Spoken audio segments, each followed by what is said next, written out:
നമസ്കാരം. നല്ല നാളേക്കായി പഠിക്കാം എന്നതാണ് ഈ സെഷൻ നൽകിയ വിഷയം. കൂടുതൽ സദസ്യരെ കൂടുതലായി പ്രതീക്ഷിച്ചിരുന്നു. കൂടുതൽ പേര് ഈ ചർച്ചയ്ക്കിടെ വരും എന്ന് വിചാരിക്കുന്നു. ധാരാളം മറ്റ് സെഷനുകൾ കാരണമായിരിക്കാം. എന്നാലും ഞങ്ങൾ ഈ ചർച്ച ആരംഭിക്കുകയാണ്. ശ്രീ ജ്യോതിസ് ചന്ദ്രൻ, ശ്രീ സൂരജ് സുബ്രഹ്മണ്യൻ എന്നീ വിദ്യാഭ്യാസ രംഗത്തെ രണ്ട് വിദഗ്ധരാണ് ഈ ചർച്ചയിൽ പങ്കെടുക്കുന്നത്. വിദ്യാഭ്യാസം എന്നത് നമുക്കറിയാം, സാമ്പ്രദായികമായി നമ്മൾ വിജ്ഞാന സമ്പാദനം അതിനാണ് പ്രാധാന്യം കൊടുക്കുക. അതിനു പുറമെ പ്രായോഗികമായ കഴിവുകൾ, നൈപുണി വികസനം, തൊഴിൽ വൈദഗ്ധ്യം നേടൽ തുടങ്ങിയവയൊക്കെ അതിനൊക്കെ ഊന്നൽ നൽകുന്നതായിരിക്കണം ആധുനിക വിദ്യാഭ്യാസം എന്നതാണ് പുതിയ സങ്കല്പം. ഇപ്പോൾ ഭാവിയിലേക്കുള്ള വിദ്യാഭ്യാസത്തെക്കുറിച്ച് നമ്മൾ ചർച്ച ആരംഭിച്ചിരിക്കുകയാണ്. പലരും അതിനെക്കുറിച്ച് ആലോചിച്ചു കഴിഞ്ഞു, പ്രവർത്തന പദ്ധതിയിലേക്ക് പദ്ധതികൾ ആവിഷ്കരിച്ചു കഴിഞ്ഞു. എന്തായിരിക്കണം ഭാവിയിലേക്കുള്ള വിദ്യാഭ്യാസം, എങ്ങനെയായിരിക്കണം ഭാവിയിലേക്കുള്ള വിദ്യാഭ്യാസം? സ്വാഭാവികമായിട്ടും അത് ഭാവിയിലേക്കുള്ള നാളേക്കുള്ള വിദ്യാഭ്യാസം എന്നത് വ്യക്തിഗത പഠനം, അതോടൊപ്പം തന്നെ സാങ്കേതിക വിദ്യ, വിമർശനാത്മക ചിന്ത തുടങ്ങിയവയ്ക്ക് ഊന്നൽ നൽകിയതായിരിക്കണം എന്നാണ് വിദ്യാഭ്യാസ രംഗത്തുള്ള വിദഗ്ധർ അഭിപ്രായപ്പെടുന്നത്. അതായത് പ്രായോഗികമായ അറിവുകൾ, അക്കാദമികമായ വിജ്ഞാനത്തോടൊപ്പം തന്നെ പ്രായോഗികമായ കഴിവുകൾ കൂടി ആർജിക്കാൻ വിദ്യാർത്ഥികൾ പ്രാപ്തരാക്കണം. അതിന് അവരെ സജ്ജരാക്കേണ്ടുന്ന വിദ്യാഭ്യാസ സമ്പ്രദായമാണ് വേണ്ടത്. അതിനുള്ള മാറ്റങ്ങളാണ് നമുക്ക് വേണ്ടത് എന്നാണ് വിദ്യാഭ്യാസ രംഗത്തുള്ള വിദഗ്ധർ ചൂണ്ടിക്കാട്ടുന്നത്. അതിന് അധ്യാപകർ, വിദ്യാർത്ഥികൾ, അല്ലെങ്കിൽ അക്കാദമിക് സമൂഹം, രക്ഷിതാക്കൾ തുടങ്ങിയവരൊക്കെ അറിഞ്ഞിരിക്കേണ്ടതുണ്ട് എന്നാണ് ഈ സെഷനിൽ പങ്കെടുക്കുന്ന വിദഗ്ധർ നിങ്ങളോട് സംസാരിക്കുക. ഞാൻ രണ്ടുപേരെയും ഈ ചർച്ചയിലേക്ക് സ്വാഗതം ചെയ്യുകയാണ്. ശ്രീ ജ്യോതിസ് ചന്ദ്രൻ സാറ് സ്കൂൾ വിദ്യാഭ്യാസ രംഗത്ത് പ്രവർത്തിക്കുന്നു. നേരത്തെ അദ്ദേഹം കോളേജ് അധ്യാപകനായി പ്രവർത്തിച്ചിട്ടുണ്ട്. ജ്യോതിസ് ഗ്രൂപ്പ് ഓഫ് സ്കൂൾസിന്റെ ചെയർമാനാണ്. സൂരജ് സുബ്രഹ്മണ്യൻ അമൃത യൂണിവേഴ്സിറ്റി വള്ളിക്കാവ് ക്യാമ്പസിലെ assistant professor, school of spiritual and cultural studies ആണ്. ഗവേഷകനും എഴുത്തുകാരനും കൂടിയാണ്. രണ്ടുപേരോടും നമ്മുടെ ഈ വിഷയത്തെക്കുറിച്ചുള്ള ആമുഖ പ്രഭാഷണം ഞാൻ രണ്ടുപേരെയും ക്ഷണിക്കുന്നു. നാളേക്കുള്ള വിദ്യാഭ്യാസം എന്നുള്ള നമ്മുടെ ഈ വിഷയത്തിന്റെ നമ്മുടെ ചർച്ചയുടെ ഈ പ്രധാന സങ്കല്പം, അതിനെക്കുറിച്ച് സാറിന്റെ ഒരു ആമുഖ സംഭാഷണം. നമ്മുടെ കാലോചിതമായി വിദ്യാഭ്യാസത്തിൽ ഒരുപാട് മാറ്റങ്ങൾ സംഭവിച്ചുകൊണ്ടിരിക്കുന്ന കാൽ നൂറ്റാണ്ട് കഴിഞ്ഞ 2026 എത്തി നിൽക്കുന്ന സമയമാണ്. അത് സ്കൂൾ വിദ്യാഭ്യാസ രംഗത്താകട്ടെ, ഉന്നത വിദ്യാഭ്യാസ രംഗത്താകട്ടെ, AI ഉൾപ്പെടെയുള്ള സാങ്കേതിക വിദ്യയുടെ സഹായത്തോടു കൂടി പുതിയ തലമുറയിൽ ഉണ്ടായിക്കൊണ്ടിരിക്കുന്ന മാറ്റത്തിനനുസരിച്ച് കരിക്കുലവും അതുപോലെ തന്നെ അധ്യാപനവും വിദ്യാർത്ഥികളുടെ പഠനവും ഇവയിലെല്ലാം തന്നെ ഒരുപാട് മാറ്റങ്ങൾ സംഭവിച്ചുകൊണ്ടിരിക്കുകയാണ്. ലോകമാകെ, നമ്മുടെ ഭാരതമാകെ, നമ്മുടെ സംസ്ഥാനത്തൊട്ടാകെ. അതിനെ ബേസ് ചെയ്തിട്ടുള്ളൊരു ചർച്ച സംഘടിപ്പിച്ചതിന് തീർച്ചയായിട്ടും ഈ മാതൃഭൂമി MBIFL സംഘാടകരോട് തുടക്കത്തിൽ തന്നെ എല്ലാവിധ അഭിനന്ദനവും അതിൽ ക്ഷണിച്ചതിനുള്ള നന്ദിയും പറഞ്ഞുകൊണ്ട് നമുക്ക് ആരംഭിക്കാം. ഇതിനകത്ത് ഇപ്പോൾ നാളേക്കായുള്ള വിദ്യാഭ്യാസം എന്നത് പ്രത്യേകിച്ച് ആമുഖമായി പറയുമ്പോൾ കുട്ടികൾ അവരുടെ ഒരു കഴിവുകൾക്കും അഭിരുചികൾക്കും അനുസരിച്ചുള്ള ഒരു പഠന രീതി അല്ലെങ്കിൽ ഒരു പേഴ്സണലൈസ്ഡ് ലേണിംഗ് ആണ് വേണ്ടത് എന്നുള്ളത് പലരും ചൂണ്ടിക്കാട്ടുന്നുണ്ട്. എന്താണ് ഈ പേഴ്സണലൈസ്ഡ് ലേണിംഗ് എന്നുള്ളത് എന്നുകൊണ്ട് ഉദ്ദേശിക്കുന്നത്? ഇപ്പോഴുള്ള സാമ്പ്രദായികമായ വിദ്യാഭ്യാസ സമ്പ്രദായം ഇപ്പോൾ ധാരാളം മാറ്റങ്ങൾ വന്നിട്ടുണ്ട്. ഇപ്പോൾ ന്യൂ എഡ്യൂക്കേഷൻ പോളിസി വരുന്നുണ്ട്, കരിക്കുലത്തിലൊക്കെ ധാരാളം മാറ്റങ്ങൾ വരുന്നുണ്ട്. ഇപ്പോൾ ദേശീയ വിദ്യാഭ്യാസ പദ്ധതി കേരളത്തിലടക്കം അതിനകത്ത് പ്രായോഗികമായ ചില എതിർപ്പുകളും വിയോജിപ്പുകളൊക്കെ ഉണ്ട് എങ്കിൽ പോലും അതിൻ്റെ ഒരു കോർ ആയിട്ടുള്ള ഐഡിയാസ് എല്ലാം പല സ്റ്റേറ്റുകൾ നടപ്പാക്കിയതുപോലെ സംസ്ഥാനത്ത് നടപ്പാക്കിയിട്ടുണ്ട്. അപ്പം എന്തുകൊണ്ടാണ് ഈ പറയുന്നത് പോലെ ഒരു പേഴ്സണലൈസ്ഡ് ആയിട്ടുള്ള ലേണിംഗ്, ഇപ്പോൾ കുട്ടികളെ നേരത്തെ ഒരു ടീച്ചർ ഓറിയന്റഡ് ആയിട്ടുള്ള ഒരു എഡ്യൂക്കേഷൻ സമ്പ്രദായത്തെ ഒരു ചൈൽഡ് ഓറിയന്റഡ് ആയിട്ടുള്ള എഡ്യൂക്കേഷൻ സമ്പ്രദായമായി മാറ്റിയിട്ടുണ്ട്. നമ്മളിപ്പോൾ ഏതാണ്ട് നമ്മുടെ ഒരു DPEP കാലത്തിന് ശേഷം കേരളത്തിലെ ഒരു ബോധന സമ്പ്രദായത്തിലൊക്കെ ആ മാറ്റം വന്നു എന്നൊക്കെ വിദ്യാഭ്യാസ രംഗത്തുള്ളവർ ചൂണ്ടിക്കാട്ടുന്നുണ്ട്. എന്താണ് പുതിയ പേഴ്സണലൈസ്ഡ് ലേണിംഗ് നമ്മുടെ നാളത്തേക്കുള്ള വിദ്യാഭ്യാസത്തിൽ സ്കൂൾ കരിക്കുലത്തിൽ വേണ്ടത്? സാറ് സൂചിപ്പിച്ചതുപോലെ തന്നെ മുൻകാലങ്ങളിൽ നമ്മളൊക്കെ പഠിച്ചിരുന്ന സമയത്ത്, അല്ലെങ്കിൽ ഇന്നത്തെ അധ്യാപകർ പഠിച്ചിരുന്ന കാലഘട്ടത്തിൽ, ഇന്നത്തെ രക്ഷിതാക്കൾ പഠിച്ചിരുന്ന കാലഘട്ടത്തിൽ നമ്മുടെ ക്ലാസ് റൂംസുകളിൽ വന്ന് നിൽക്കുന്ന അധ്യാപകർ അറിവിൻ്റെ ഭണ്ഡാരമായിരിക്കും. അവരവരുടെ വിദ്യാഭ്യാസ കാലഘട്ടത്തിൽ നേടിയ അറിവ് കുട്ടികൾക്കായിട്ട് പ്രദാനം ചെയ്യുന്നു. അത് ഏത് വിഷയമാകട്ടെ ആ വിഷയങ്ങളിലൊക്കെ തന്നെ. എന്നാൽ ഇന്ന് അങ്ങനെയല്ല. കുട്ടികൾക്ക് ഓരോരുത്തരുടെയും കഴിവുകൾ, അഭിരുചികൾ, അവർ ആഗ്രഹിക്കുന്ന വിഷയങ്ങൾ ഇവയൊക്കെ വേറിട്ട് നിൽക്കുന്നുണ്ട്. നമ്മൾ പഠിപ്പിക്കുന്നത് സയൻസ് ആകട്ടെ, മാത്സ് ആകട്ടെ, സോഷ്യൽ സയൻസ് ആകട്ടെ, ഭാഷാ വിഷയങ്ങളാകട്ടെ, ഇവയൊക്കെ കരിക്കുലത്തിനെ ബേസ് ചെയ്തിട്ട് മാത്രം പഠിച്ചതും പഠിപ്പിക്കേണ്ട പാഠഭാഗങ്ങളെയും മാത്രം ബേസ് ചെയ്ത് പഠിപ്പിക്കുന്ന സമ്പ്രദായത്തിലൂടെ കുട്ടികൾ തൃപ്തരാകാറില്ല എന്നുള്ളതാണ് ഇന്നത്തെ തലമുറയുടെ വ്യത്യാസം. കാരണം അവർക്ക് വേണ്ടതൊക്കെ അവർ നേരത്തെ തന്നെ സ്വാംശീകരിച്ച് കഴിഞ്ഞിരിക്കും. ബിക്കോസ് എല്ലാം തന്നെ അവരുടെ വിരൽത്തുമ്പിൽ ഇന്ന് ലഭ്യമാണ്.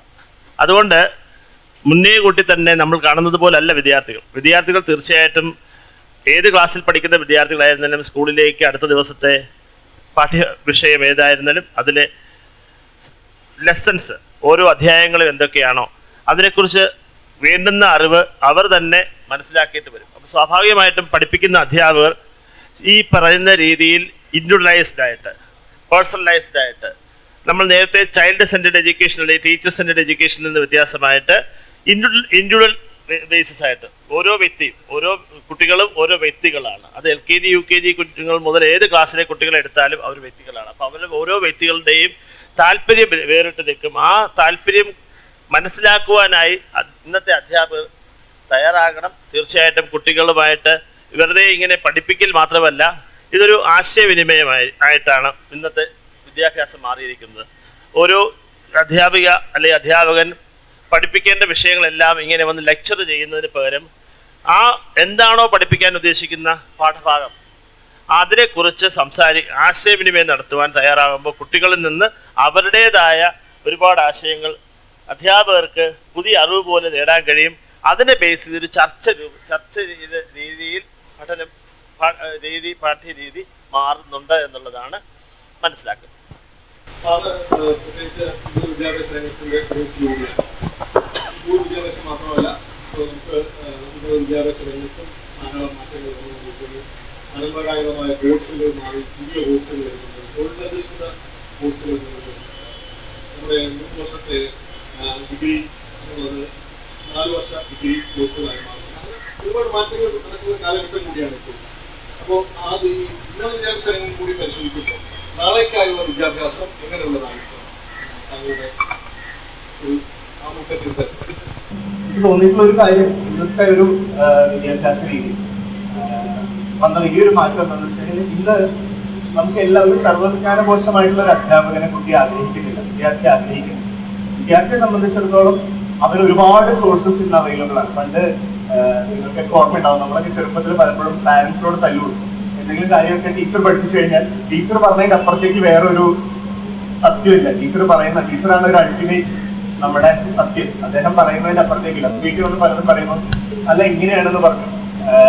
അപ്പോൾ നമ്മൾ അല്ലല്ല ടീച്ചർ പറഞ്ഞു അതിങ്ങനെയാണ്, അപ്പൊ അതാണ് സത്യം. അപ്പൊ ടീച്ചറിനോട് നമുക്കൊരു വളരെയധികം വിശ്വാസം ഉണ്ടായിരുന്നു. അതിന്റെ നല്ല വശമുണ്ട് അതിന്. പിന്നെ അന്നത്തെ അധ്യാപകർ അത്രയും വിവിധ വിഷയങ്ങളിൽ വളരെയധികം പരിജ്ഞാനമുള്ളതായിരുന്നു. ഞാനിപ്പം പെട്ടെന്ന് സംസാരിച്ചുകൊണ്ടിരിക്കുമ്പോൾ ഞാൻ പെട്ടെന്ന് ഓർത്ത് എൻ്റെ ഹൈസ്കൂൾ കാലഘട്ടത്തിലെ കെമിസ്ട്രി ഫിസിക്സ് പഠിപ്പിച്ച ജനാർദ്ദനൻ എന്ന് പറഞ്ഞ മാഷ് ഹൈസ്കൂളിലാണ് പഠിപ്പിക്കുന്നത്. ഇന്ന് ഞാൻ കാണുന്ന പല അധ്യാപകരെക്കാട്ടിലും വളരെയധികം നോളജ് ആ ഏരിയകളിലെല്ലാം ഇന്നത്തെ ഹൈസ്കൂൾ അധ്യാപകരെ പലരെയും പരിചയമുള്ളവരെ വെച്ച് നോക്കുമ്പോൾ അദ്ദേഹം അത്രയും അധികം നോളജ് ആ മേഖലകളിലൊക്കെ നേടി. ഏറ്റവും ആധുനികമായിട്ടുള്ള കെമിസ്ട്രിയിലെ അപ്ഡേറ്റ്സ് എല്ലാം അദ്ദേഹം എടുത്തിരുന്നു. അന്ന് ഈ ഇന്റർനെറ്റൊന്നും ഇത്ര വ്യാപകമല്ല. അപ്പം അങ്ങനെയുള്ള വലിയ വലിയ ആൾക്കാരായിരുന്നു അന്ന് അവൈലബിൾ ആയിരുന്നു. ഇന്ന് പക്ഷെ അതിനെക്കാട്ടിലും ഇന്ന് സമൂഹത്തിന് ആവശ്യം ആ ബേസിക് സ്കിൽസ്, ഇതിന്റെ അടിസ്ഥാനപരമായിട്ടുള്ള നേരത്തെ അദ്ദേഹം സൂചിപ്പിച്ചതുപോലെ ഒരു ക്രിട്ടിക്കലായിട്ട് തിങ്ക് ചെയ്യാനും കാര്യങ്ങളെ മനസ്സിലാക്കി എടുക്കാനും അതിനൊക്കെയുള്ള ഒരു കെൽപ്പ്, അതിനൊക്കെയുള്ള ഒരു ക്ഷമത, ഒരു ലൈഫ് സ്കിൽസ് പ്രൊവൈഡ് ചെയ്യുക, അങ്ങനത്തെ ലൈഫ് സ്കിൽസ്, അതുപോലെ അങ്ങനത്തെ ക്രിട്ടിക്കൽ തിങ്കിങ്, അല്ലെങ്കിൽ ഒരു കാര്യത്തിനെ പ്രോപ്പറായിട്ട് അനലൈസ് ചെയ്യുക, ഇങ്ങനെയുള്ള സ്കിൽസ് ആണ് ഇന്ന് കൂടുതലും കുട്ടികൾ ആഗ്രഹിക്കുന്നത്. അവർക്ക് അധ്യാപകരിൽ നിന്നും സ്ഥാപനങ്ങളിൽ നിന്നും ലഭിക്കേണ്ടത് അതാണ്. ബാക്കി എല്ലാ അറിവും നമ്മൾ ഈ ഒരു ക്ലാസ് ലെക്ചർ മുഴുവൻ എടുക്കുന്ന സമയത്ത് എത്ര പഠിപ്പിച്ചോ അതെല്ലാം ഒരു ചാറ്റ് മര്യാദയ്ക്ക് ഒരു പ്രോംപ്റ്റ് ചെയ്ത് കഴിഞ്ഞാൽ ചാറ്റ് അല്ലെങ്കിൽ ജെമിനിയിലോ അത് മുഴുവൻ അപ്പം തന്നെ നമുക്ക് കിട്ടും. ഒരുപക്ഷെ നമ്മൾ പറഞ്ഞതിലും ആധികാരികമായിട്ട് കിട്ടും. പക്ഷെ അധ്യാപകൻ അവിടെ ഒരു വ്യത്യസ്തത പുലർത്തുന്നത്, അല്ലെങ്കിൽ വിദ്യാഭ്യാസ സ്ഥാപനങ്ങൾ വ്യത്യസ്തത പുലർത്തുന്നത് ഇതെല്ലാം ഈ വിവരങ്ങൾ കുറെ നോളജ് പകർന്നു കൊടുക്കുക എന്നുള്ളതിലുപരി അവരെ അടിസ്ഥാനപരമായിട്ടുള്ള ഫ്രെയിം വർക്ക് കറക്റ്റ് ചെയ്യുക. എങ്ങനെയാണ് ഓരോ നോളജിനെ നേടേണ്ടത്, അതിനെ എങ്ങനെയാണ് കൺസീവ് ചെയ്യേണ്ടത്, അതിനെ കൊണ്ട് എങ്ങനെയാണ് നമ്മൾ മുന്നോട്ട് പോകുന്നത്. ഇപ്പൊ ഈ ടാക്സോണമി ഒക്കെ പറയുന്നത് ക്രിയേറ്റ് ചെയ്യുക, ഈ പല രീതിയിൽ അതിനെ ഒരു ക്രിയേറ്റീവായിട്ട് ഉപയോഗിക്കാനുള്ള കഴിവ് അവരിൽ വളർത്തിയെടുക്കുക എന്നുള്ളത് കുട്ടികളും ഇന്നത്തെ വിദ്യാർത്ഥികളും അങ്ങനെയുള്ള ഒരു രീതിയിലാണ് നോക്കുന്നതായിട്ട് കണ്ടിട്ടുള്ളത്. പിന്നെ ഞാൻ അമൃതയെന്നാണ് വരുന്നത്. അപ്പൊ ഞങ്ങളുടെ ചാൻസലർ അമ്മ പറയുന്ന ഒരു ഐഡിയ എന്താണെന്ന് വെച്ചാൽ 2 തരം വിദ്യാഭ്യാസമുണ്ട്. ജീവിക്കാൻ വേണ്ടിയുള്ള വിദ്യാഭ്യാസമുണ്ട്, നമ്മളുടെ സാധാരണ ജോലിക്ക് വേണ്ടിയുള്ള വിദ്യാഭ്യാസം. രണ്ടാമത് ജീവിതത്തെ കുറിച്ചുള്ള ഒരു വിദ്യാഭ്യാസം, ഒരു കാഴ്ചപ്പാട്, എങ്ങനെ ജീവിക്കണം, എന്താണ് അതിനകത്ത് വാല്യൂസ്. ഇത് രണ്ടും കൊടുക്കുന്ന സ്ഥാപനങ്ങളായിരിക്കണം ആവശ്യം. ഇന്നത്തെ സ്ഥാപനങ്ങൾ കുറച്ചും കൂടെ ആ രീതിയിലേക്ക് കൂടെ നോക്കി കാണണം എന്നാണ്. ഈ പറഞ്ഞ പോലെ ഒരു വേഗാനന്തര ലോകത്ത് നമുക്ക് കുറച്ചും കൂടെ കാഴ്ചപ്പാടുകൾ കൊടുക്കുന്ന സ്ഥാപനങ്ങൾ അധ്യാപകരായിരിക്കും കൂടുതൽ ലോകം ആവശ്യപ്പെടുന്നതെന്നാണ് എനിക്ക് അഭിപ്രായപ്പെടാനുള്ളത്. ആമുഖമായി രണ്ടുപേരും സംസാരിച്ചു. ഇപ്പൊ അദ്ദേഹം പറഞ്ഞത് തന്നെ പറഞ്ഞതുപോലെ ആരോഗ്യമായ അറിവ് സമ്പാദിക്കുന്നതിനുപരിയായിട്ട് ഇപ്പൊ കുട്ടികളിൽ വിമർശനാത്മക ചിന്ത വേണം, അല്ലെങ്കിൽ പ്രശ്ന പരിഹാര ശേഷി, അല്ലെങ്കിൽ ക്രിയേറ്റിവിറ്റി, സർഗാത്മകത വേണം എന്നൊക്കെ പറഞ്ഞു. അപ്പൊ അത് വികസിപ്പിക്കാനും വളർത്താനും കുട്ടികളിൽ അവരെ പ്രാപ്തരാക്കാനും വിധം നമ്മുടെ സിലബസുകളുണ്ട്. കേന്ദ്ര സംസ്ഥാനത്തിലൂടെ സംസ്ഥാന സിലബസ് ആയിട്ടുണ്ട്. അപ്പൊ എത്രമാത്രം ഇപ്പോ നിലവിൽ സജ്ജമാണ് ആ സിലബസ്? ചെറിയ ക്ലാസ്സുകളിൽ തന്നെ എല്ലാ സിലബസിലുള്ള മാറ്റം, കരിക്കുലത്തിൽ വന്നുകൊണ്ടിരിക്കുന്ന മാറ്റത്തിനനുസരിച്ച് കുട്ടികൾക്ക് അധ്യാപകർ പഠിപ്പിക്കുന്ന വിഷയങ്ങളിൽ ഈ പ്രാക്ടിക്കൽ ഓറിയന്റഡ് ആയിട്ട് ഉള്ള മാറ്റങ്ങൾ ഇപ്പോൾ വരുത്തിക്കൊണ്ടിരിക്കുകയാണ്. സ്കിൽ ബേസ്ഡ് ആയിട്ടുള്ള എഡ്യൂക്കേഷൻ, സാറ് നേരത്തെ ലൈഫ് സ്കിൽസിനെ കുറിച്ച് സൂചിപ്പിച്ചതുപോലെ തന്നെ നമ്മൾ കുറെ കൂടി വൊക്കേഷണൽ ആയിട്ട്, ജോബ് ഓറിയന്റഡ് ആയിട്ട് കുട്ടികളെ സ്കൂൾ നിലവാരത്തിൽ, സാറ് അമൃതയിൽ വർക്ക് ചെയ്യുന്നതാണ്, ഹയർ എഡ്യൂക്കേഷൻ സെക്ടറിലാണ്. സ്കൂൾ എഡ്യൂക്കേഷന്റെ കാര്യത്തിൽ തന്നെ എടുത്താലും 6, 7, 8 ക്ലാസ്സുകളിൽ തന്നെയുള്ള സിലബസ്, മാത്തമാറ്റിക്സ് ആകട്ടെ, സയൻസ്, സോഷ്യൽ സയൻസ് തുടങ്ങിയ വിഷയങ്ങളിലാകട്ടെ, അതെല്ലാം ഞാൻ സൂചിപ്പിച്ചതുപോലെ ഭാഷാ വിഷയങ്ങളിൽ പോലും ഉൾക്കൊള്ളിക്കുന്ന ലെസൺസ് കുറച്ചുകൂടെ കുട്ടികൾക്ക് അവരുടെ അഭിരുചിക്ക് അനുസരിച്ച് ഉള്ള വിഷയങ്ങൾ, പ്രാക്ടിക്കൽ നോളജ് അഥവാ സ്കിൽ ബേസ്ഡ് ആയിട്ടുള്ള ഒരു സ്കില്ലിംഗ് എൻറിച്ച് ചെയ്യുന്ന രീതിയിൽ ആണ് ഇപ്പോൾ കരിക്കുലം മാറിക്കൊണ്ടിരിക്കുന്നത്. അത് തീർച്ചയായിട്ടും കുട്ടികൾ കുറെ കൂടി ഇൻവോൾവ് എഡ്യൂക്കേഷൻ ആവും. അതല്ലാതെ ഒരു സിംഗിൾ ടീച്ചർ സ്റ്റുഡൻറ് സെന്റേഡ് ആയിട്ടുള്ളതല്ല, ഒരു പരസ്പരം ടീച്ചറും സ്റ്റുഡൻറ്റുമായിട്ടുള്ള ഇൻവോൾവ് ആയിട്ടുള്ള എഡ്യൂക്കേഷനും കുട്ടികൾക്ക് അതിനെ ബേസ് ചെയ്തിട്ട് പ്രോജക്റ്റുകൾ ചെയ്യാനായിട്ട് കൊടുക്കുക, അല്ലെങ്കിൽ മറ്റ് പലതരത്തിലുള്ള പ്രാക്ടിക്കൽ ഓറിയന്റഡ് ആയിട്ടുള്ള അസൈൻമെന്റ്സ് കൊടുക്കുക. ഇവയെല്ലാം കുട്ടികൾ വളരെ വളരെ രസകരമായിട്ട്, കൗതുകരമായിട്ട്, ടീച്ചേഴ്സിനെ, മറ്റ് സ്വന്തം രക്ഷിതാക്കളെ പോലും ഒരുപക്ഷെ അത്ഭുതപ്പെടുത്തുന്ന രീതിയിലുള്ള ക്രിയേറ്റിവിറ്റി കുട്ടികളുടെ ഭാഗത്തു നിന്ന് ഇപ്പോൾ മുൻപേ ഉണ്ട്. എന്നാൽ കുറെ കൂടി ഇപ്പോൾ ആ കരിക്കുലത്തിനെ ബേസ് ചെയ്തിട്ട് കൊടുക്കുന്ന പ്രോജക്ട്സിന് കുട്ടികൾ ചെയ്യാൻ തയ്യാറാവുന്നുണ്ട്. പക്ഷേ കോളേജുകളിൽ, എഞ്ചിനീയറിംഗ് കോളേജുകളിൽ, IT മേഖലകളിൽ ഒക്കെ ചെയ്യുന്നതിനേക്കാളും കുറെ കൂടി അഡ്വാൻസ്ഡ് ആയിട്ട് ചെറിയ കുട്ടികൾ ചെയ്യുന്നത് നമ്മളെ തീർച്ചയായിട്ടും അധ്യാപകരെയും മുതിർന്നവരെ എല്ലാവരെയും അത്ഭുതപ്പെടുത്തുന്ന രീതിയിലുണ്ട്. അതിലെല്ലാം ബേസ് തുറന്ന് ഞാൻ ഇപ്പോൾ സാർ സൂചിപ്പിച്ചതുപോലെ കരിക്കുലത്തിൽ വന്നുകൊണ്ടിരിക്കുന്ന മാറ്റം തന്നെയാണ്. അത് NDP 2020 ബേസ് ചെയ്തിട്ട്, അത് NCERT ആകട്ടെ, എല്ലാ സംസ്ഥാനങ്ങളുടെയും SCERT ആകട്ടെ, അവരെല്ലാം ആ ഒരു ഗവേഷണ ത്വരയോടുകൂടി സിലബസിൽ മാറ്റങ്ങൾ വരുത്തിക്കൊണ്ടിരിക്കുന്നുണ്ട്. ഈ ഉന്നത വിദ്യാഭ്യാസ രംഗം പരിശോധിക്കുകയാണെങ്കിൽ സാറ് സൂചിപ്പിക്കുന്ന സ്കൂൾ നിലവാരത്തിൽ സ്കിൽ ബേസ്ഡ് ആയിട്ടുള്ള എഡ്യൂക്കേഷൻ, അതിന് വേണ്ടിയിട്ടുള്ള മാറ്റങ്ങൾ വന്നു കഴിഞ്ഞു. കോളേജുകളിൽ നമ്മുടെ പരമ്പരാഗതമായ പല കോഴ്സുകളും ഇപ്പോൾ പഠിക്കാൻ കോളേജുകളിൽ വിദ്യാർത്ഥികളില്ല എന്നാണ് പറയുന്നത്. പ്രത്യേകിച്ച് ചില പുതിയ സ്വാശ്രയ കോളേജുകളിലൊക്കെ അടക്കം പലയിടത്തും ആവശ്യമായ കുട്ടികളെ കിട്ടുന്നില്ലാത്തത്. അപ്പം പരമ്പരാഗത കോഴ്സുകൾ പഠിക്കാൻ ഇപ്പോൾ ഉന്നത വിദ്യാഭ്യാസ രംഗത്ത് കുട്ടികളെ കിട്ടാതെ വരുന്നത് ഈ ഒരു തൊഴിൽ ആണല്ലോ ശരിക്കും എല്ലാവരുടെയും ലക്ഷ്യം. അപ്പോൾ സ്വാഭാവികമായിട്ടും ഈ തൊഴിൽ നേടുന്നതിന് അത് ഉതകുന്നില്ല എന്ന അർത്ഥത്തിലാണോ, അതോ പുതിയ ഒരു സ്കിൽ ബേസ്ഡ് ആയിട്ടുള്ള പുതിയ കോഴ്സുകളാണോ വേണ്ടത്? അത്തരം കോഴ്സുകൾക്ക് കുട്ടികളെ ലഭിക്കുന്നത് എന്താണ് സാധ്യത? പല കോഴ്സുകളും കാലഹരണപ്പെട്ടു പോയി. സത്യം പറഞ്ഞാൽ നമ്മള് ഒരു കാലഘട്ടത്തിൽ നമ്മൾ വളരെ അത്യാവശ്യമാണെന്ന് ചിന്തിച്ചിരുന്ന കോഴ്സുകൾ അതെല്ലാം ഇത് ഏറ്റവും ഉദാഹരണം പറയാൻ പറ്റുകയാണെങ്കിൽ കൃഷിയുടെ കാര്യം പറയുന്ന പോലെ ഈ വാനില കൃഷി വരുമ്പോഴത്തേനും കർഷകരെല്ലാം വാനിലയുടെ പുറകെ പോയി. ഞാൻ ഒരു കർഷക കുടുംബത്തിൽ നിന്ന് വരികയാണ്, അതുകൊണ്ട് അങ്ങനെ ഒരു ഉദാഹരണം പറയും. അത് കഴിഞ്ഞപ്പോഴത്തേനും അടുത്തൊരു സാധനം വന്നപ്പോൾ അതിന്റെ പുറകെ പോയി. ഇതുപോലെ ചില കോഴ്സസ് ഇങ്ങനെ പെട്ടെന്ന് വരും. അതിന്റെ ഒരു ട്രെൻഡ് കഴിയുമ്പോഴത്തേനും അല്ലെങ്കിൽ അതിന് മാർക്കറ്റിൽ ആവശ്യമുള്ളതിനെക്കാട്ടിലധികം അതിലെ ആ വിദ്യാഭ്യാസം കഴിഞ്ഞിട്ടുള്ള ഒരു പുറത്തിറങ്ങും. അവർക്ക് വേണ്ട വിധത്തിലുള്ള ജോലികൾ കിട്ടില്ല. അപ്പൊ അങ്ങനെ ഒരു പ്രശ്നം വളരെ സീരിയസ് ആയിട്ട് ഉണ്ട്. പിന്നെ വളരെയധികം സാധ്യതകൾ എന്ന് വന്നിരിക്കുകയാണ്. നമുക്ക് പുറത്തു പോയി പഠിക്കാം, മറ്റ് അനവധി വിദ്യാഭ്യാസ സ്ഥാപനങ്ങൾ വന്നു. അപ്പൊ ഇന്ന് അതിന്റെ ഒരു എന്താ പറയുക ഒരു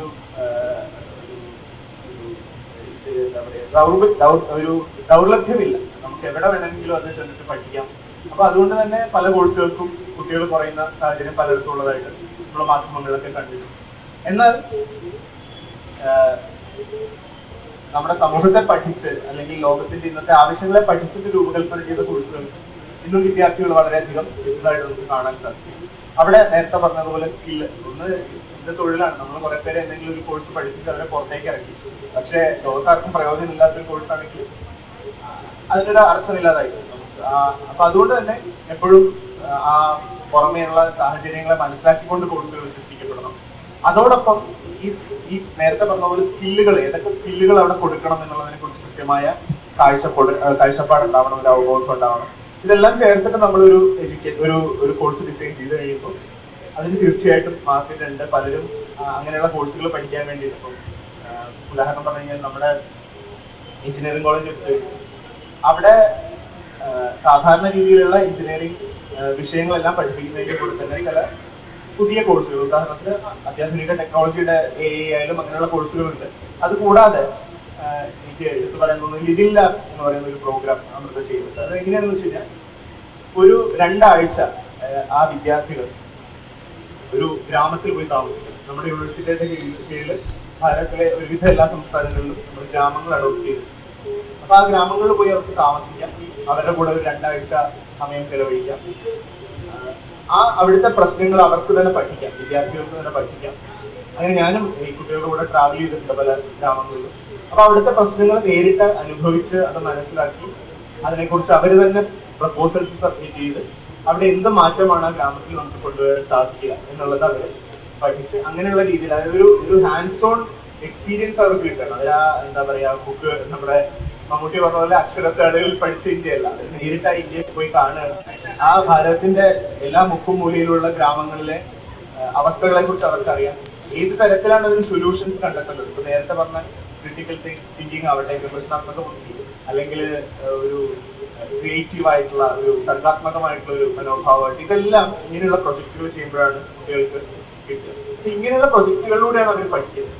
അല്ലാതെ വെറുതെ ബുക്കുകളിൽ മാത്രം പഠിക്കുകയല്ല. അതിന്റെ കൂടെ അവർ ഈ നേരിട്ട് ഗ്രാമങ്ങളിൽ പോയി എക്സ്പീരിയൻസ് ചെയ്യുന്നു. എന്നിട്ട് അവർ തന്നെ അതിന് സൊല്യൂഷൻസ് ഉണ്ടാക്കണം. സൊല്യൂഷൻസ് എന്ന് പറഞ്ഞു കഴിഞ്ഞാൽ അത് ചിലപ്പോൾ ഒരു ഇലക്ട്രിക്കൽ വെഹിക്കിൾ ആവാം, അല്ലെങ്കിൽ അങ്ങനെ ഏതെങ്കിലും രീതിയിലുള്ള സൊല്യൂഷൻസ് ആ ഗ്രാമത്തിന് എന്താണ് ആവശ്യം എന്നുള്ളത് നോക്കിയിട്ട്, അല്ലെങ്കിൽ ഒരു ഹൈടെക് കൃഷി രീതി അവിടെ ഇൻട്രൊഡ്യൂസ് ചെയ്യലായിരിക്കും ചിലപ്പോൾ. അപ്പൊ അത് അവരുടെ സ്ട്രീമുമായിട്ട് ബന്ധപ്പെട്ടിട്ട് അവർ പ്രൊജക്റ്റുകൾ ചെയ്യും. അപ്പൊ ഇങ്ങനെ നമ്മളുടെ നാടിന്റെ ആവശ്യങ്ങളെയും ഈ മണ്ണിനോട് ചേർന്ന് നിൽക്കുകയും ആകാശത്തേക്ക് തൊടാൻ ശ്രമിക്കുകയും ചെയ്യുന്ന ഒരു വിദ്യാഭ്യാസമാണ് നമുക്ക് ഇന്ന് ആവശ്യമുള്ളത്. അപ്പം സോഷ്യൽ നീഡ്സിനെ കുറിച്ച് മനസ്സിലാക്കണം, ലോകം എവിടെ നിൽക്കുന്നു, എന്താണ് നമ്മുടെ അടിസ്ഥാനപരമായ കാര്യം നമ്മൾ മനസ്സിലാക്കണം. അതോടൊപ്പം ഈ പറഞ്ഞതുപോലെ ഏറ്റവും ആധുനികമായ രീതിയിൽ നമ്മൾ മുന്നോട്ട് പോകാൻ ശ്രമിക്കുകയും ചെയ്യണം. പക്ഷെ ഇപ്പൊ കാണുന്ന ഒരു പ്രശ്നം എന്ന് വെച്ച് കഴിഞ്ഞാൽ വളരെയധികം ചിന്തകളിൽ നമ്മൾ വളരെയധികം മുന്നോട്ട് പോയി, പല കാര്യങ്ങളെ കുറിച്ചും അഡ്വാൻസ്ഡ് ആയിട്ടുള്ളതിനെ കുറിച്ച് നമ്മൾ ചർച്ച ചെയ്യുന്നു.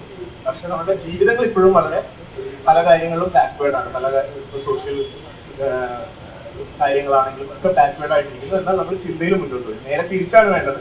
നമ്മൾ ഏറ്റവും മണ്ണിൽ ഉറച്ചു നിന്നുകൊണ്ട് നമ്മൾ മുന്നോട്ട് പോവുകയാണ് വേണ്ടത്. അപ്പൊ അതിന് വിദ്യാഭ്യാസം ഈ രീതിയിലുള്ള കോഴ്സുകളൊക്കെ ഇൻട്രൊഡ്യൂസ് ചെയ്യുന്നത് വിജയകരമായിട്ടുള്ളതായിട്ടാണ് കാണുന്നത്. സ്കൂൾ തലത്തിൽ മാത്രം സംസാരിക്കണമെന്നില്ല, വിദ്യാഭ്യാസ രംഗത്തെ കുറിച്ച് സൂചിപ്പിക്കാം. അപ്പോൾ ഇവിടെ ആധുനികമായ സാങ്കേതിക വിദ്യ, ഇപ്പോൾ AI കുറിച്ച് പറഞ്ഞു, മെഷീൻ ലേണിങ്ങോ, ഡേറ്റാ സയൻസ്, അങ്ങനെയുള്ള പുതിയ പുതിയ മേഖലകളും പുതിയ തുറകളും ശരിക്കും തുറന്നു കിട്ടുകയാണ്. അപ്പോൾ അങ്ങനെയുള്ള മേഖലകളിലേക്ക് കൂടി വിദ്യാർത്ഥികളെ നയിക്കുവാൻ, അവരെ ഇപ്പോഴും പരിചയപ്പെടുത്താൻ വേണ്ടി കുട്ടികളെ സജ്ജമാക്കാൻ വേണ്ടി ഇപ്പോൾ അങ്ങനെയുള്ള ശ്രമങ്ങൾ ആരംഭിച്ചിട്ടുണ്ട്. സ്കൂൾ തലങ്ങളിൽ ഇപ്പോൾ സ്മാർട്ട് ക്ലാസ് റൂമുകളൊക്കെ ആരംഭിച്ചിട്ടുണ്ട്. IT രംഗത്ത് കുട്ടികളെ IT എന്നുള്ളത് ഒരു വിഷയമായി പഠിപ്പിക്കുന്നുണ്ട്. എങ്കിലും പുതിയ സാങ്കേതിക വിദ്യാഭ്യാസ രംഗത്ത് എത്ര വേണം, എങ്ങനെയൊക്കെ അപ്ലൈ ചെയ്യുന്നുണ്ട്? നമ്മുടെ സ്കൂളുകളിൽ പൊതുവെ അതിന് എയ്ഡഡ് എന്നോ അൺഎയ്ഡഡ് എന്നോ സർക്കാർ തലത്തിലുള്ള സ്കൂളുകളെന്നോ CBSE എന്നോ സിലബസ് വ്യത്യാസങ്ങളില്ലാതെ എല്ലാ സ്കൂളുകളിലും ഇപ്പോൾ സ്മാർട്ട് ക്ലാസ് റൂംസ് ഉണ്ട്.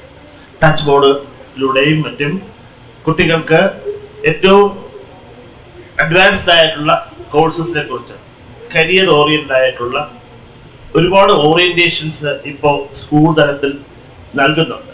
അത് പ്രധാനമായിട്ട് 12th സ്റ്റുഡൻസിനും അതുപോലെ 10, 9, 10, 11 സ്റ്റുഡൻസിനും ഒക്കെയാണ് കൊടുക്കാറുള്ളതെങ്കിലും അതിന് പുറമെ 6, 7, 8 ക്ലാസ് തലത്തിൽ മുതൽ തന്നെ കുട്ടികളെ ആ രീതിയിൽ അവർക്കുള്ള അവയർനെസ് കൊടുക്കാൻ സ്കൂൾ തലത്തിൽ ഇനിഷ്യേറ്റീവ്സ് ഒരുപാട് നടക്കുന്നുണ്ട്.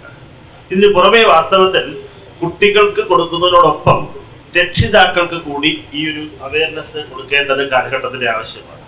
കാരണം രക്ഷിതാക്കൾ ഇപ്പോഴും നേരത്തെ നമ്മൾ പല 3 ആൾക്കാരും സംസാരിച്ചതുപോലെ തന്നെ കൺവെൻഷനലായിട്ട് അഥവാ സാമ്പ്രദായികമായിട്ടുള്ള സമീപനത്തോടുകൂടി ആ ഒരു ചിന്താഗതിയോടുകൂടി മക്കളെ ചില പർട്ടിക്കുലർ ആയിട്ടുള്ള പ്രൊഫഷൻസിന് മാത്രമാണ് കൂടുതൽ അന്തസ്സുള്ളത് എന്നുള്ളൊരു തെറ്റായ ഒരു സമീപനം പ്രവർത്തിപ്പോരുന്നുണ്ട്. പക്ഷെ ഇപ്പോൾ അതല്ല. ഈ പറഞ്ഞ AI ബേസ്ഡ് ആയിട്ട്, ഡേറ്റാ സയൻസ് റിലേറ്റഡ് ആയിട്ട്, മെഷീൻ ലേണിംഗ് റിലേറ്റഡ് ആയിട്ട് അവർക്ക് തീർച്ചയായിട്ടും നമ്മുടെ തൈവാനിലോ അല്ലെങ്കിൽ മറ്റ് യൂറോപ്യൻ കൺട്രീസിലോ ഫിൻലൻഡിലോ ന്യൂസിലാൻഡിലോ സ്വിറ്റ്സർലൻഡിലോ അത്തരത്തിലുള്ള ചെറിയ രാജ്യങ്ങളിൽ 80കളിൽ 90കളിൽ ചെയ്തിരുന്നവയാണ് മൊബൈൽ മാനുഫാക്ചർ ഉൾപ്പെടെ, നോക്കിയ മാനുഫാക്ചർ ഉൾപ്പെടെയുള്ളവ ഇന്നത്തെ തലമുറയിലുള്ള സ്കൂൾ തലത്തിലുള്ള കുട്ടികളെ കൊണ്ട് ചെയ്യിക്കാൻ നമുക്ക് കഴിയേണ്ടതുമാണ്. അതിൽ തീർച്ചയായിട്ടും ഇപ്പോൾ അമൃത പോലുള്ള എല്ലാ എഞ്ചിനീയറിംഗ് കോളേജുകളും കുട്ടികളുടെ വർക്ക്ഷോപ്പായി അവരുടെ വർക്ക്ഷോപ്പിനെ മാറ്റിയെടുക്കേണ്ടതായിട്ടുണ്ട്. സ്കൂളിലെ കുട്ടികൾക്ക് അത് ഞാൻ സൂചിപ്പിച്ചതുപോലെ 6, 7, 8 മുതൽ തുടങ്ങി 12th ബോർഡ് എക്സാമിനേഷൻ എഴുതുന്നവരാണെന്ന് പറഞ്ഞ് അവരെ മാറ്റി നിർത്തേണ്ടതില്ല. 10th മാറ്റി നിർത്തേണ്ടതില്ല. ബിക്കോസ് ഇവരെല്ലാം ഇത് കഴിഞ്ഞ് ഹയർ എഡ്യൂക്കേഷനിലേക്ക് പോകേണ്ടവരാണ്. അപ്പൊ അതിനെക്കുറിച്ചൊരു വ്യക്തമായ അവയർനെസ് ഉണ്ടെങ്കിൽ സ്വാഭാവികമായിട്ടും കുട്ടികൾക്ക് ഈ പറഞ്ഞ കൺവെൻഷണൽ കോഴ്സസ് ആ ഒരു തരത്തിലുള്ള ഹയർ എഡ്യൂക്കേഷൻ എന്നുള്ളതിലുപരി നമ്മുടെ രാജ്യത്ത് അല്ലെങ്കിൽ വിദേശ രാജ്യങ്ങളിൽ നമ്മുടെ സംസ്ഥാനത്തും അയൽ സംസ്ഥാനങ്ങളിലുമായിട്ട് ഉള്ള ഏറ്റവും നല്ല കോഴ്സുകൾ ഓഫർ ചെയ്യുന്ന 4-year ഡിഗ്രി ബേസ്ഡ് ആയിട്ടുള്ള കോഴ്സസ് വന്നപ്പോഴും, അതുപോലെ തന്നെ 5-year ഇന്റഗ്രേറ്റഡ് PGയിലോട്ടും, അതുപോലെ തന്നെ 7 years പോസ്റ്റ് ഗ്രാജുവേഷൻ ഉൾപ്പെടെ ഡോക്ടറേറ്റ് ഉൾപ്പെടെ നേടാവുന്ന തരത്തിൽ നമ്മുടെ വിദ്യാഭ്യാസ സമ്പ്രദായത്തിൽ മാറ്റം വന്നിട്ടുണ്ട്. അതിനനുസരിച്ച് കുട്ടികളെ പ്രാപ്തരാക്കുക, അതിന് കുട്ടികളെ പ്രോപ്പറായിട്ട് അവരെ ആഗ്രഹിക്കുന്ന അവരുടെ ലക്ഷ്യത്തിനൊത്തുള്ള കോഴ്സസിൽ ജോയിൻ ചെയ്യാനായിട്ട് രക്ഷിതാക്കളെയും വേണ്ടുന്ന അവബോധം അവരിൽ ഉണ്ടാക്കിയെടുക്കുക. ഇപ്പൊ ഒരേ സമയത്ത് 2 ഡിഗ്രി കോഴ്സസ് 2 വ്യത്യസ്തമായ യൂണിവേഴ്സിറ്റികളിൽ പഠിക്കാം. ഇടയ്ക്ക് വെച്ചിട്ട് ഓരോ വർഷം കഴിയുമ്പോഴും അവർക്ക് അവരുടെ ഡിജി ലോക്കറിൽ ആഡ് ചെയ്യപ്പെടുന്ന സ്കോർ കൊണ്ട് അടുത്ത മറ്റൊരു ഹയർ എഡ്യൂക്കേഷൻ കോഴ്സസിന്റെ കോളേജുകളിൽ മാറി മറ്റൊരു ഡിഗ്രി കോഴ്സ് ചേർന്ന് പഠിക്കാം. അത് പ്രൊഫഷണൽ ആവാം, അതല്ല സയൻസ്, കൊമേഴ്സ്, ആർട്സ് റിലേറ്റഡ് ആയിട്ടുള്ള കോഴ്സസിലോട്ടും ഇൻ ബിറ്റ്വീൻ മാറി ചേർന്ന് പഠിക്കാം. ഒരു സൈമൾട്ടേനിയസ് ആയിട്ട് തന്നെ 2 ഡിഗ്രി കോഴ്സുകൾ പഠിക്കാം. ഇതെല്ലാം തന്നെ ഇന്നത്തെ തലമുറ വ്യക്തമായിട്ട് മനസ്സിലാക്കുന്നുണ്ട്. അഥവാ മനസ്സിലാക്കാത്ത രക്ഷിതാക്കളോ വിദ്യാർത്ഥികളോ ഉണ്ടെങ്കിൽ അവരെ മനസ്സിലാക്കി കൊടുക്കുവാനുള്ള ശ്രമങ്ങൾ തീർച്ചയായിട്ടും സ്കൂൾ തലത്തിൽ എല്ലാ മേഖലകളിലും ഇപ്പോൾ എല്ലാ ജില്ലകളിലും എല്ലാ സംസ്ഥാനങ്ങളിലും പ്രത്യേകിച്ച് കേരളത്തിൽ നടക്കുന്നുണ്ടെന്നുള്ളതാണ് ഞാൻ ഉൾപ്പെടെയുള്ളവർ മനസ്സിലാക്കുന്നത്. നേരത്തെ സാറ് വിദ്യാർത്ഥികളുമായി ഗ്രാമപ്രദേശങ്ങളിൽ പോയ കാര്യം പറഞ്ഞു. അപ്പോൾ സ്കൂൾ ക്ലാസ്സുകളിൽ ആർജിക്കുന്ന ഒരു അറിവ് യഥാർത്ഥ ജീവിത സാഹചര്യങ്ങളുമായി അവർ അതിനെ താരതമ്യം ചെയ്യാനുള്ള ഒരു അവസരം കൂടിയാണല്ലോ. പലപ്പോഴും ഇന്റേൺഷിപ്പുകൾ അല്ലെങ്കിൽ ഈ അപ്രന്റീസ്ഷിപ്പുകളൊക്കെ ശരിക്കും വിദ്യാർത്ഥികൾക്ക് അത്തരത്തിലുള്ള യഥാർത്ഥ ട്രെയിനിങ് പരിശീലനം സാധ്യത നൽകുന്നുണ്ട്. ഇപ്പോൾ പ്രൊഫഷണൽ കോഴ്സുകൾക്കാണ് ശരിക്കും ആ ഒരു സാധ്യതയുള്ളത്. പക്ഷേ ഇപ്പോൾ സംസ്ഥാന സർക്കാർ തന്നെ ഇപ്പോൾ ഇത്തരം ഇന്റേൺഷിപ്പ് അവസരങ്ങൾ എല്ലാ വിദ്യാർത്ഥികൾക്കും ഇപ്പോൾ ഡിഗ്രി തലം മുതൽ തലമുറയുള്ള വിദ്യാർത്ഥികൾക്ക് ഇന്റേൺഷിപ്പ് സൗകര്യമൊക്കെ ഏർപ്പെടുത്താൻ ആലോചിക്കുന്നതായി പറയുന്നു. പലയിടത്തും തുടങ്ങിയെന്ന് കേൾക്കുന്നു.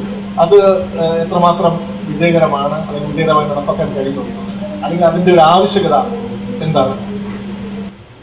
പലപ്പോഴും കണ്ടിട്ടുള്ളതെന്ന് വെച്ച് കഴിഞ്ഞാൽ എഡ്യൂക്കേഷനൊക്കെ കറക്റ്റ് ആയിട്ടുണ്ടാവും, ഡിഗ്രി സർട്ടിഫിക്കറ്റ്സ് എല്ലാം ഉണ്ടാവും. പക്ഷെ പ്രായോഗികമായിട്ട് ആ സ്കില്ല് എത്രത്തോളം നേടി എന്നുള്ളത് പലരുടെ കാര്യത്തിൽ സംശയമാണ്. അതുകൊണ്ട് പലപ്പോഴും നമ്മൾ എപ്പോഴും ചെയ്യാറുള്ളത് വെച്ചാൽ നമുക്ക് വരുന്ന കുട്ടികളെ അവർ വരുമ്പോൾ തൊട്ട് തന്നെ നമുക്കൊരു ട്രെയിനിങ് ഡിപ്പാർട്ട്മെന്റ് ഉണ്ട്. അവർ ആദ്യം തൊട്ട് മുതൽ തന്നെ ഇങ്ങനെയുള്ള പരിശീലനങ്ങൾ, അതായത് ആ ആക്ച്വൽ സിനാരിയോയിൽ എങ്ങനെ അത് വർക്ക് ചെയ്യണം എന്നുള്ളത് പഠിപ്പിക്കാൻ വേണ്ടിയിട്ടുള്ള സിസ്റ്റങ്ങൾ നമ്മൾ അറേഞ്ച് ചെയ്തിട്ടുണ്ട്.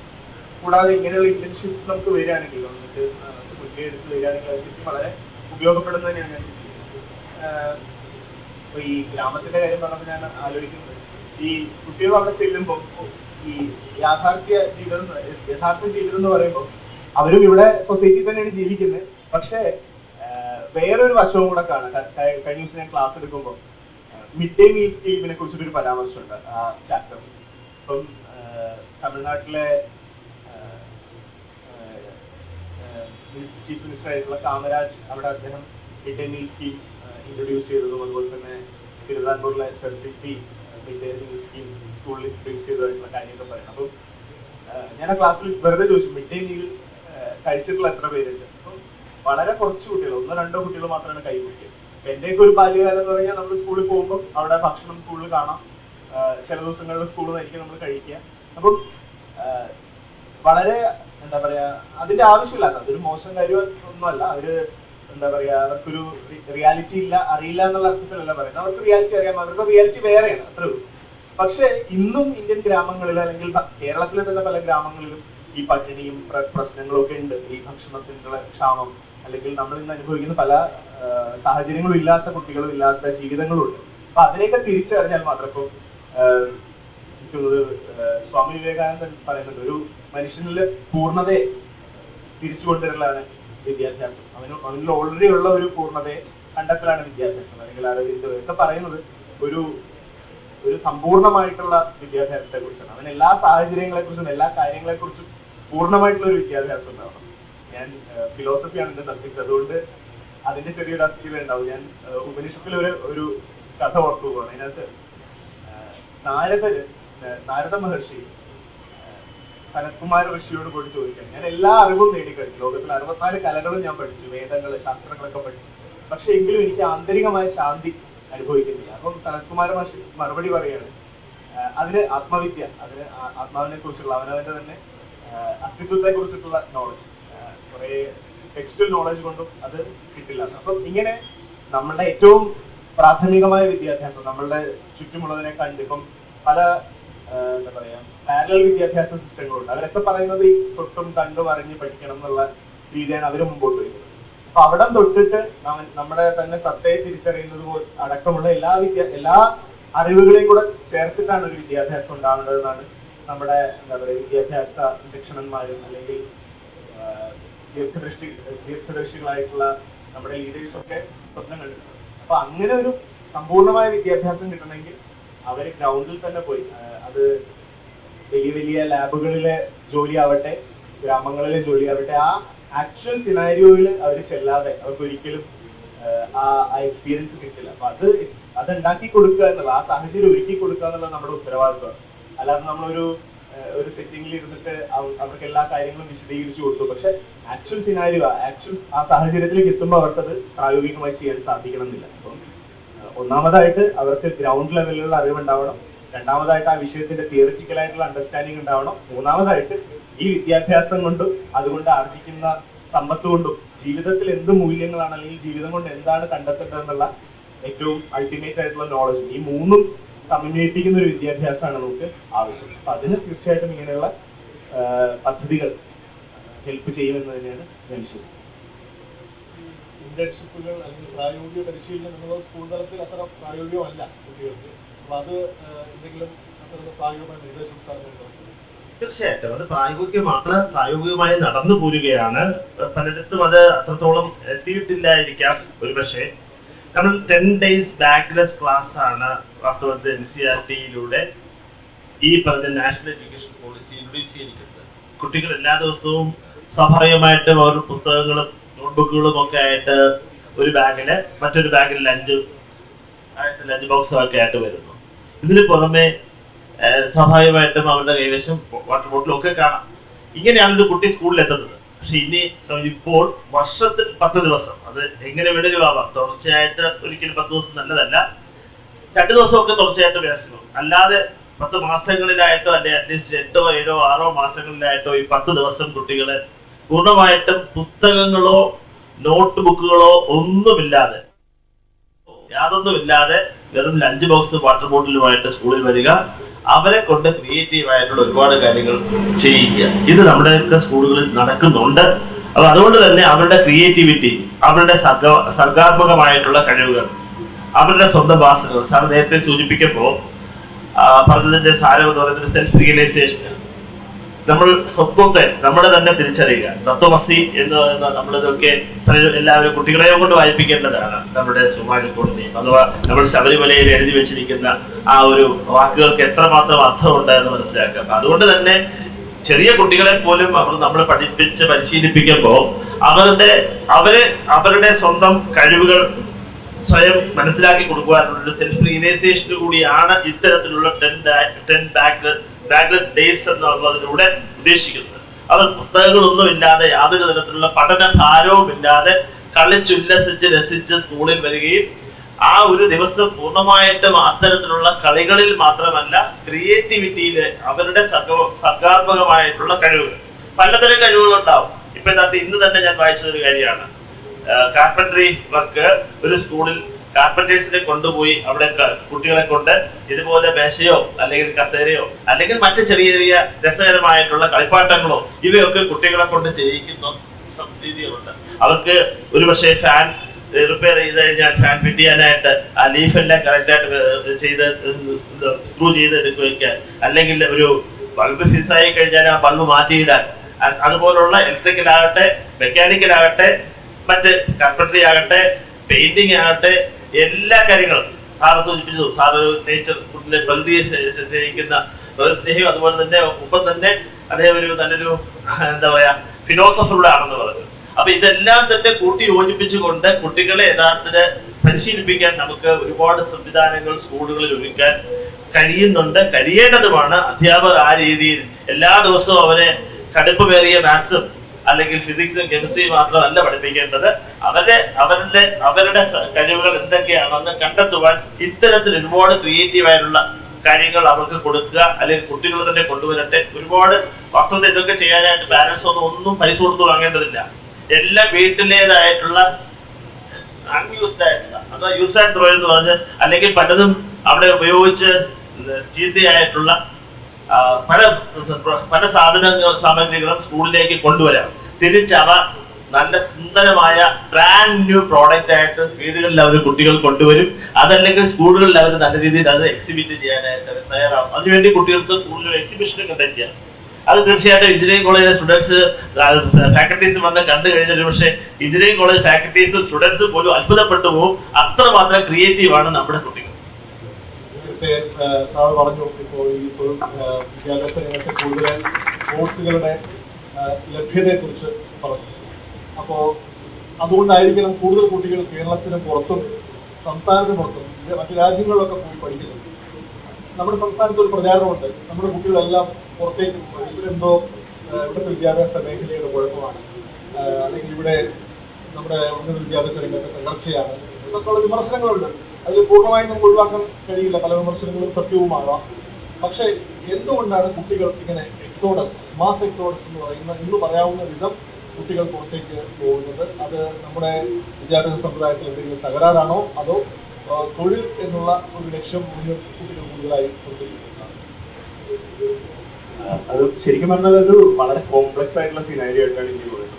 അതിനകത്ത് ഒരുപാട് ഘടകങ്ങളുണ്ട്. ഒന്ന്, ചരിത്രപരമായിട്ട് നമ്മൾ നോക്കുമ്പോൾ തന്നെ ഒരു ഇന്നത്തെ വിദ്യാഭ്യാസത്തിന്റെ ഒരു ഫ്രെയിം വർക്ക് വന്നിരിക്കുന്നത് ഒരു കൊളോണിയൽ കാലഘട്ടത്തിലാണ്. അപ്പം കോളനൈസേഴ്സ്, അതായത് ബ്രിട്ടീഷ് എഡ്യൂക്കേഷൻ മോഡൽ എന്താണെന്ന് വെച്ച് കഴിഞ്ഞാൽ അവര് കോളനി ആക്കപ്പെട്ട രാജ്യങ്ങളിൽ നിന്നും അവർക്ക് വേണ്ടി ജോലി ചെയ്യാൻ വേണ്ടിയിട്ടുള്ള ആൾക്കാരെ വാർത്തെടുക്കുക അതാണ് ആ മോഡൽ. അതുകൊണ്ടാണ് ഇപ്പം ധരംപാലിനെ പോലുള്ളവർ അല്ലെങ്കിൽ ഗാന്ധിജിയെ പോലുള്ളവരൊക്കെ പറയുന്നത് ഒരു മഹാവൃക്ഷം, മനോഹരമായ വൃക്ഷം നിങ്ങൾ വെട്ടി വീഴ്ത്തിയെന്ന് ഇന്ത്യൻ എഡ്യൂക്കേഷൻ സിസ്റ്റത്തിനെ തകർത്തതിനെ കുറിച്ചിട്ട്, ബ്രിട്ടീഷേഴ്സ് തകർത്തതിനെ കുറിച്ച് വട്ടമേശ സമ്മേളനത്തിൽ ഗാന്ധിജിയുടെ വിമർശനമാണ്. നിങ്ങൾ ആ മനോഹര വൃക്ഷം വെട്ടി വീഴ്ത്തി. ആ മനോഹര വൃക്ഷം, ഒരു വിദ്യാഭ്യാസ രീതി സമ്പ്രദായം ഇന്ത്യയിൽ ഉണ്ടായിരുന്നു. അത് തീർച്ചയായിട്ടും സമൂഹത്തിലെ എല്ലാ തുറകളിലുള്ളവരെയും ഉൾക്കൊള്ളിക്കുന്ന വിദ്യാഭ്യാസമായിരുന്നു എന്നാണ് ധരംപാൽ അദ്ദേഹത്തിന്റെ റെക്കോർഡ്സ് പ്രകാരം വാദിക്കുന്നത്. എന്തായാലും അങ്ങനെ ഒരു വിദ്യാഭ്യാസത്തിന് ശേഷം ഈ ബ്രിട്ടീഷ് വിദ്യാഭ്യാസം വന്നു. അവിടെ കോളനൈസേഴ്സ് അവരുടെ കാര്യങ്ങൾ ചെയ്യാൻ വേണ്ടിയിട്ടുള്ള സിപ്പായിമാരെ ഉണ്ടാക്കാൻ വേണ്ടിയിട്ടുള്ള ഒരു വിദ്യാഭ്യാസം മുന്നോട്ട് വെച്ചു. ആ വിദ്യാഭ്യാസത്തിന് ശേഷം പിന്നീട് നമ്മൾ സ്വാതന്ത്ര്യത്തിന് ശേഷം പതുക്കെ പതുക്കെ നമ്മൾ ഓരോ ചുവടുകൾ വെക്കുകയാണ്. ഇപ്പം ഒരു ക്രിയേറ്റിവിറ്റിയെ കുറിച്ച് ചിന്തിക്കാൻ, അല്ലെങ്കിൽ ഒരു ക്രിട്ടിക്കൽ തിങ്കിങ് കുട്ടിക്ക് വേണമെന്ന് ചിന്തിക്കാൻ ഒക്കെയുള്ള പ്രാപ്തി രക്ഷിതാക്കൾക്കും ടീച്ചേഴ്സിനും വന്നു തുടങ്ങുന്ന ഒരു കാലഘട്ടമാണ്, അല്ലെങ്കിൽ വന്നു തുടങ്ങിയ ഒരു കാലഘട്ടമാണ്. ഇപ്പം എന്റെ ചെറുപ്പത്തിലാണ് DPP വരുന്നത്. ഇപ്പൊ ഈ DPP ഒക്കെ വരുന്ന കാലഘട്ടത്തിന് മുമ്പ് പല കുട്ടികളും സ്കൂളിൽ വന്നിരുന്നത് അന്നൊരു കോമഡി ഉണ്ടായിരുന്നു. ഒരു TV-യിൽ ഒരു കോമഡി ഞാൻ ഓർക്കുകയാണ്. ഈ സ്കൂളിൽ പരിശോധനയ്ക്ക് വരുന്ന ആള് ചോദിക്കുകയാണ്, എന്തിനാണ് സ്കൂളിൽ വരുന്നത്? അപ്പൊ കുട്ടികളെല്ലാം ഒറ്റ അടിക്ക് ഉത്തരം പറയണം, ഒരുമിച്ച് ഉത്തരം പറയണം, ഉപ്പുമാവ് തിന്നാൻ. കാരണം അത് അതിനകത്തൊരു തമാശയുണ്ട്. പക്ഷെ അതിന് തൊട്ടു മുമ്പത്തെ തലമുറയ്ക്ക് അതൊരു തമാശയല്ല, അത് ജീവിതത്തിന്റെ നടുക്കുന്ന യാഥാർത്ഥ്യമാണ്. കാരണം ഭക്ഷണം ഇല്ല വീട്ടില, ഒരു മര്യാദയ്ക്ക് ഒരു മീൽ, ഒരു നേരത്തെ ആഹാരം കഴിക്കുന്നത് അവരുടെ സ്കൂളിൽ നിന്നായിരുന്നു. ആ കാലഘട്ടത്തിൽ നമുക്ക് ഇത്രയും ക്രിയേറ്റിവിറ്റിയെ കുറിച്ചോ ക്രിട്ടിക്കൽ തിങ്കിങ്ങിനെ കുറിച്ചോ ഒന്നും ചിന്തിക്കാൻ പോലും, സ്വപ്നം കാണാൻ പോലും പറ്റാത്തൊരു കാലഘട്ടമായിരുന്നു. അവിടെ നിന്ന് നമ്മൾ പടിപടിയായിട്ടാണ് മുന്നോട്ട് വന്നത്. ഇപ്പം അദ്ദേഹം സൂചിപ്പിച്ചതുപോലെ നമ്മുടെ എല്ലാ പോളിസീസും അത് കണ്ടുകൊണ്ട് മുന്നോട്ട്, വളരെയധികം മുന്നോട്ട് ചിന്തിച്ചുകൊണ്ടുള്ള പോളിസീസ് ആണ് ഇന്നുള്ളത്. പക്ഷെ അത് പ്രായോഗികമാവാൻ പതുക്കെ പതുക്കെ സാധിക്കും.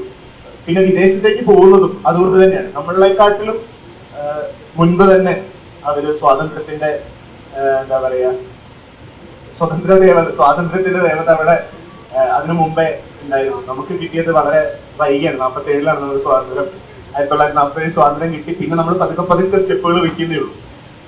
പക്ഷെ മറ്റു പല രാജ്യങ്ങളിലും, ഇപ്പൊ യൂറോപ്പിലൊക്കെ ആണെങ്കിൽ അവിടെ പലയിടത്തും ജനസംഖ്യ കുറവാണ്. അങ്ങനെ പല ആനുകൂല്യങ്ങളും ഉള്ളതുകൊണ്ട്, ചരിത്രപരമായ പല ആനുകൂല്യങ്ങളും ലഭിച്ചിട്ടുള്ളത് കൊണ്ട് തന്നെ അവിടെ വളരെ അധികം മുന്നോട്ട് വിദ്യാഭ്യാസ മേഖലയിൽ പോകാൻ സാധിച്ചിട്ടുണ്ട്. പിന്നെ വേറെ കുറെ ഘടകങ്ങളുണ്ട്. ചിലതൊക്കെ ഒരു ഫാൻസിയുടെ പുറത്ത് പോകണമാണ്. പലരും അവിടെ പോയി ജോലി കിട്ടും, അവിടെ പോയിട്ട് കുറച്ച് 6 മാസം എന്താ പറയാ പഠിക്കാം, പിന്നെ പാർട്ട് ടൈം ജോലി ചെയ്യാം എന്നൊക്കെ പറഞ്ഞ് പല ഓഫറുകളുടെ പുറത്ത് പോകുന്നവരുണ്ട്. എന്നാൽ നല്ല ഗവേഷകരെ കണ്ട് ഇപ്പൊ PhD-ക്കൊക്കെ എന്റെ പല സുഹൃത്തുക്കളും പുറം രാജ്യങ്ങളിലാണ്. അവരെങ്ങനെ പോയിരിക്കുന്നത് വെച്ച് കഴിഞ്ഞാൽ ആ വിഷയങ്ങളിൽ നല്ല അവഗാഹമുള്ള, നല്ല ജ്ഞാനമുള്ള ഗവേഷകരെ കണ്ട്, അധ്യാപകരെ കണ്ട് അങ്ങനെ പോകുന്നവരുണ്ട്. അല്ലെങ്കിൽ നല്ല വിദ്യാഭ്യാസ സ്ഥാപനങ്ങളെ ചൂസ് ചെയ്ത് പോകുന്നവരുണ്ട്. അപ്പം അത് ഒരു നല്ല പ്രവണത തന്നെയാണ്. നമുക്ക് അറിവ് എവിടെയാണുള്ളതെന്ന് വെച്ചാൽ അങ്ങോട്ട് പോകണം എന്നാണ് നമ്മളുടെ എന്താ പറയാ ഋഗ്വേദത്തിലൊരു മന്ത്രം ഓർക്കാണ്, ആനോ ഭദ്ര കൃതവോ എന്തു വിശ്വത. ലോകത്തിന്റെ എല്ലാ കോണിൽ നിന്നും നല്ല ചിന്തകൾ നമ്മളിലേക്ക് സ്വാംശീകരിക്കണം. അപ്പം വിദേശത്തേക്ക് പോകുന്നതും അവിടുന്ന് അറിവ് സമ്പാദിക്കുന്നതും ഒക്കെ വളരെ നല്ല കാര്യം തന്നെ. പക്ഷെ അത് ക്ലിയർ ഇന്റൻഷൻസ് ആയിരിക്കണം. പിന്നെ ദൂരഗ്രാമമായിട്ടുള്ള അതിന്റെ പ്രത്യാഘാതങ്ങളെ കുറിച്ച് ചിന്തിച്ചിട്ടും ചെയ്യണം. അല്ലെങ്കിൽ അത് അവിടെ തുല്യമായി മാറും.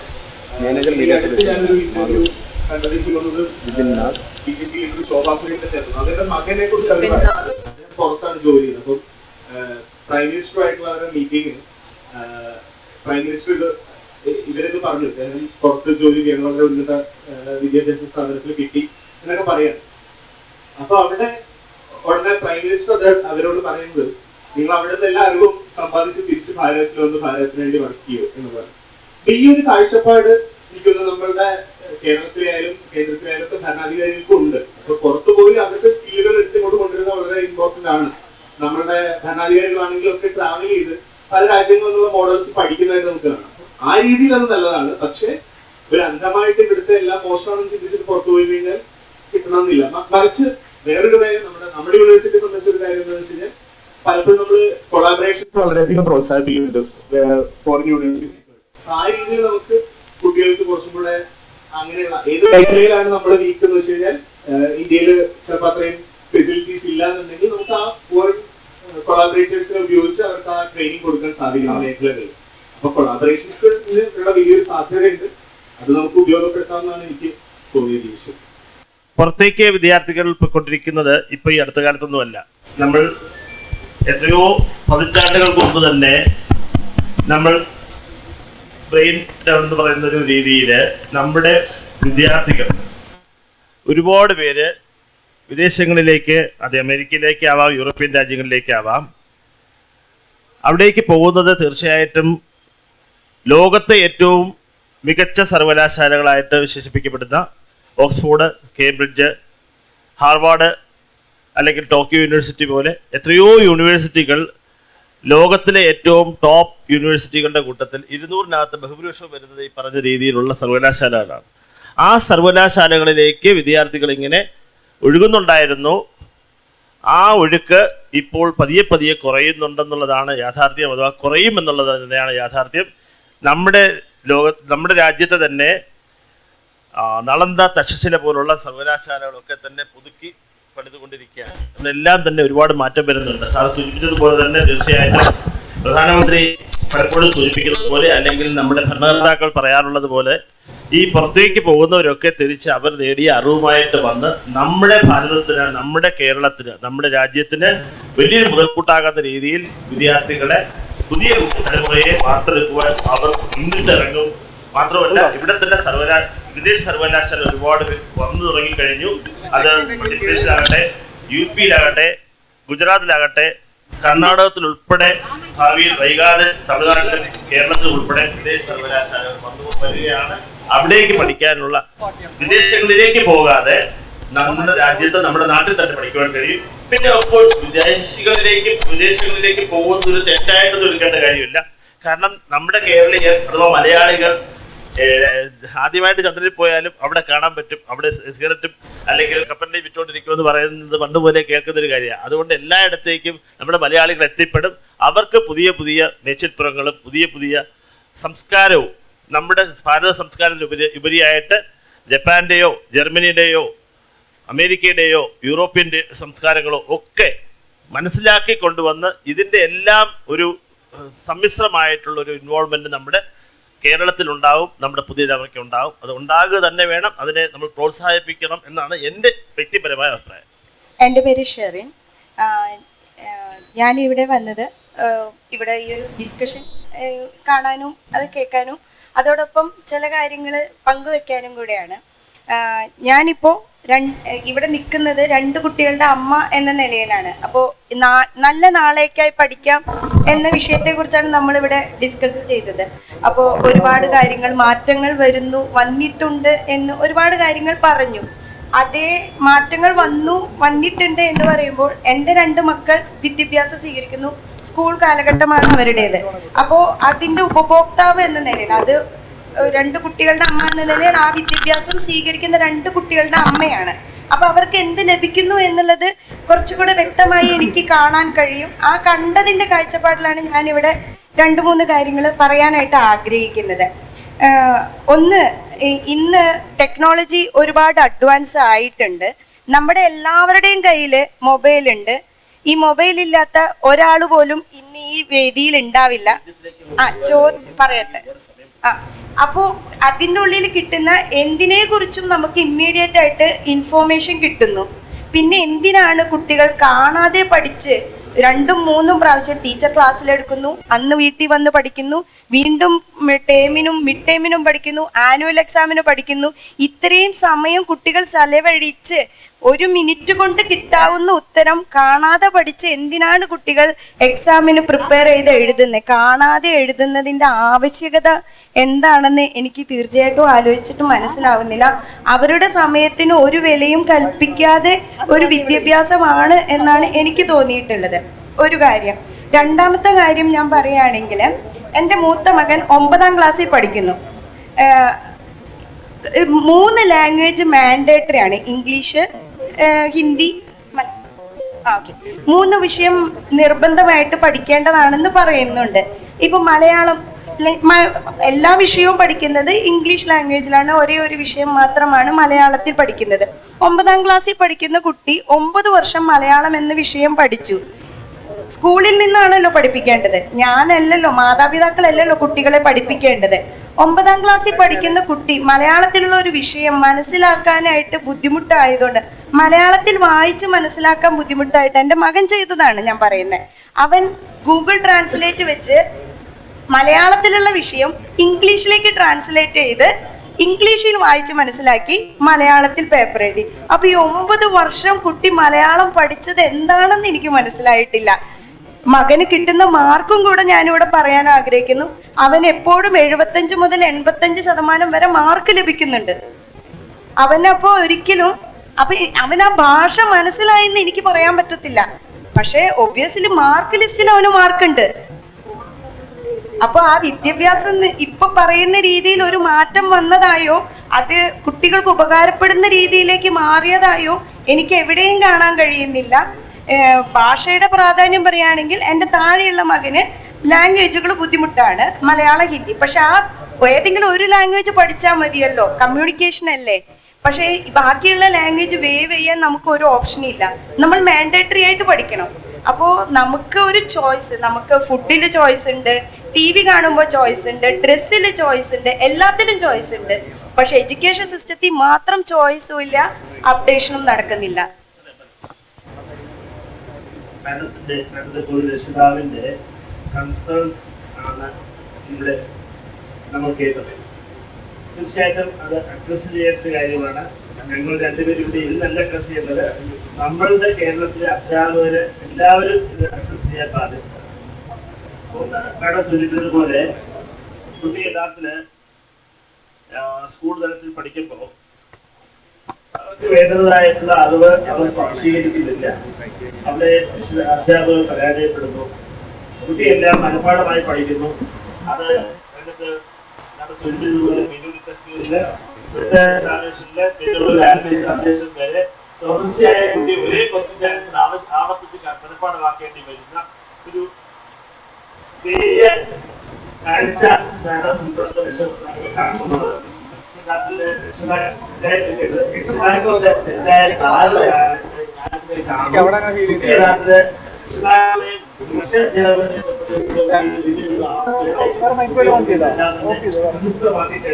കുട്ടിക്കൊന്നും മനഃപാഠമാക്കേണ്ടതില്ല. കുട്ടിക്ക് പരീക്ഷയെ ക്വസ്റ്റ്യൻ കിട്ടിയാൽ കുട്ടി പരീക്ഷയിൽ കൃത്യമായിട്ട് ആൻസർ എഴുതും. 75-85% അല്ല 100% മാർക്ക് കുട്ടി വാങ്ങുകയും ചെയ്യും.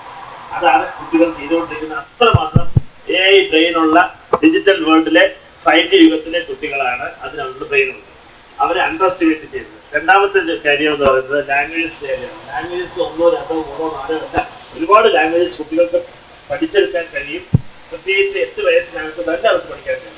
ഇനി അതല്ല, ഈ പറഞ്ഞതുപോലെ മലയാളം പഠിച്ചിട്ട് കുട്ടി അതിനെ ഇംഗ്ലീഷിൽ ട്രാൻസ്ലേറ്റ് ചെയ്ത് പഠിച്ചു പിന്നെ ആൻസർ എഴുതേണ്ടി വരുന്നു എന്ന് പറയുന്നത് ഇതിനകത്ത് തീർച്ചയായിട്ടും അത് രക്ഷിതാക്കൾക്ക് കൂടി ഉത്തരവാദിത്തമുണ്ട്. വീടുകളിലെ കുട്ടികൾ തീർച്ചയായിട്ടും നമ്മൾ മലയാളികളാണ്. അതുകൊണ്ട് തന്നെ മലയാളത്തിൽ കുട്ടികൾ വായിക്കാനും മലയാള പത്രങ്ങൾ വായിക്കാനും മലയാള ആനുകാലികൾ വായിക്കാനും കൂടി അവരെ പ്രേരിപ്പിച്ചു കഴിഞ്ഞാൽ അവർക്ക് പഠിക്കുക എന്നുള്ളതിനുപരി വായിക്കുക എന്നുള്ളതിനോട് വായനയോടൊരു സ്നേഹം ഉണ്ടാകും. അത് വായനാ ദിനത്തിലും വായനത്തിലും ഉണ്ടാകേണ്ട ഒരു കാര്യമല്ല. വായനാ ദിനം നമ്മൾ PN പണിക്കർ സാറിനെ ഓർക്കാനായിട്ട് എല്ലാ വർഷവും ജൂൺ 19-ാം തീയതി ഒരു ദിവസത്തേക്കോ അല്ലെങ്കിൽ ആ ജൂൺ ഒരാഴ്ചത്തേക്കോ അതല്ല, എല്ലാ ദിവസവും പാരന്റ്സ് കുട്ടികളെ കൊണ്ട് മലയാളം പത്രങ്ങളും ആനുകാലികങ്ങളും ഒക്കെ വായിപ്പിച്ചു നോക്കൂ. അവർ മലയാളത്തിൽ നല്ല ആവശ്യമുള്ള പഠനം ഉള്ളവരായിട്ടും ഭാവിയിൽ CBSE ആയിരുന്നാലും ഏത് സിലബസിൽ പഠിച്ചാലും അവർ ഭാവിയിൽ മലയാളം എഴുത്തുകാരായി മാറും, നല്ല വാക്കുകളായി മാറും. പ്രതീക്ഷ അർപ്പിക്കുക. കഴിഞ്ഞ 30 വർഷമായിട്ട് ഹയർ എഡ്യൂക്കേഷന് പ്രാധാന്യം കൊടുക്കുന്ന ഒരു സമൂഹമാണ്. പക്ഷേ അൺഫോർച്ചുനേറ്റ്ലി നമ്മുടെ ഒരു ഹിപ്പോക്രസി കാരണം നമ്മളിവിടെ പ്രൈവറ്റ് എൻ്റർപ്രൈസിനെ അധികം സമീപിക്കാറില്ല. ഹയർ സ്റ്റഡീസിന് വേണ്ടി എഞ്ചിനീയറിങ്, മെഡിസിൻ, ലോ എല്ലാം പഠിക്കാൻ പിള്ളേർ മറ്റ് സംസ്ഥാനങ്ങളിൽ പോവുകയാണ്, അല്ലെ മറ്റ് രാജ്യങ്ങളിൽ പോവുകയാണ്. എന്തുകൊണ്ട് ഇവിടെ നമുക്ക് ഒരു പ്രൈവറ്റ് ഇൻവെസ്റ്റ്മെൻറ്റ് അനുവദിച്ച് നമ്മുടെ കുട്ടികൾ മാത്രമല്ല, ഈ പറഞ്ഞ ജപ്പാനിൽ നിന്നോ അല്ലെങ്കിൽ ആഫ്രിക്കയിൽ നിന്നോ അല്ലെങ്കിൽ ആന്ധ്രാപ്രദേശിൽ നിന്നുള്ള കുട്ടികൾ ഇവിടെ നിന്ന് പഠിക്കാനുള്ള സാഹചര്യം എന്തുകൊണ്ട് ഉണ്ടാക്കാൻ പറ്റുന്നില്ല? ആ ഒരു നയം മാറ്റേണ്ടതല്ലേ? വിദേശ രാജ്യങ്ങളിൽ നിന്ന് കുട്ടികൾ വന്ന് പഠിക്കുന്നുണ്ട്. നമ്മൾ നീഗ്രോസ് ആയിട്ടുള്ള ദക്ഷിണാഫ്രിക്കയിൽ നിന്നുള്ളവരുൾപ്പെടെ കറുത്ത വർഗ്ഗക്കാരത്തോ വെളുത്ത വർഗ്ഗക്കാരത്തോ ഇല്ലാതെ വർഗ്ഗഭേദമന്യേ രാജ്യഭേദമന്യേ വിദേശികളെല്ലാം നമ്മുടെ രാജ്യത്തെ പല സംസ്ഥാനങ്ങളുടെയും യൂണിവേഴ്സിറ്റികളിൽ പഠിക്കാൻ വരുന്നുണ്ട്. കേരളത്തിലും വരും കാത്തിരിക്കുക.